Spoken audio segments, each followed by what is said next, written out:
Hello and a very warm welcome to Money Control. I am Shweta Punj. Well, the United States is in the news once again, and this time around not for very good reasons. On May 16th, Moody's Ratings downgraded the US credit rating from the top level of AAA negative to AA1 stable, citing an inability of the nation to address large and growing deficits. This downgrade means that for the first time ever, all three major credit rating agencies have downgraded US credit below their top rating. Moody's warning comes as lawmakers are considering budget reconciliation legislation that could make America's fiscal situation significantly worse. In its announcement, Moody stated the following reasons for doing so. They said growing debt caused by increased federal spending and reduced revenues from tax cuts. That's one of the reasons that was cited. Second is growing federal interest payments driven by rising interest rates. The cost of financing the US debt has increased rapidly. In particular, Moody's has also warned that successive US administrations and Congress have failed to agree on measures to reverse the trend of large annual fiscal deficits and growing interest costs. Just to put this into context for us, in India, for instance, we have been following a policy of fiscal consolidation, which means that every year we've tried to bring down our fiscal deficit. We have tried to borrow within our means. In fact, we've tried to reduce our borrowings, and our borrowings have largely gone in for infrastructure creation. Why is this huge fiscal deficit of the United States? Why is this a worry? And why are rating agencies so concerned? Well, large fiscal deficits will drive government's debt and interest burden higher. The fiscal performance of the United States could deteriorate relative to its own past and compared to other highly rated countries.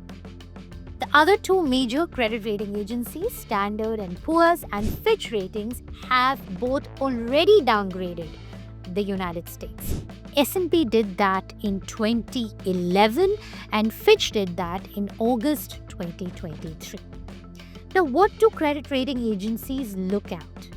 Well, sovereign credit rating agencies assess the capacity and willingness that a borrower will default on its debt obligations. Now that all three major rating agencies have lowered their ratings for US debt, it reflects a deep concern about the United States' growing debt and deficits. These are, of course, serious warnings to the policymakers of that country to address the problem of an unsustainable fiscal path. You cannot keep borrowing. As of end of December 2024, US gross debt totaled $36 trillion. Again, to put that number into perspective, India is a $3 trillion economy. United States gross debt is at $36 trillion. Of that amount, $29 trillion or 80% of the debt is held by the public, which means cash borrowed from domestic and foreign investors.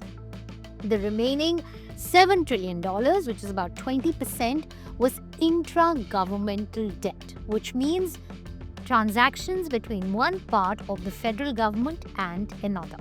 Now, why is it that high fiscal debt is such a concern for an economy? Well, the math works similar to, say, how it would work out in household expenses. If a household is borrowing more and more and they're not earning as much, then there are question marks raised on their ability to pay back their debt. So they'll end up borrowing more to pay back that debt, or to just borrow to pay off the interest on that debt. And then it gets you into a spiral. So a household will cut back on good expenditure, which will actually make the family members of their household grow, which is how it works out in countries and economies as well. The amount of federal debt issued to the public can affect countries' fiscal and economic health in a whole lot of ways. High levels of debt can affect economic growth, and it poses a number of risks. For one, it reduces private investment and slows the growth of the economy. Like I said, if a country is borrowing to pay off its debt, it will stop spending on building roads and highways, upgrading its infrastructure. Also, if the government is borrowing so much, it reduces capacity with the lending institutions to lend to the private sector. So it has a direct fallout on private investment. It also increases interest payments to foreign holders, which reduces national income. It can lead to higher interest rates and, most importantly, constrain lawmakers from implementing policies to respond to crises or invest in the future. Again, the same point that I was making earlier, investing in the future. So you start cutting back on the good stuff to fund what you've already spent on.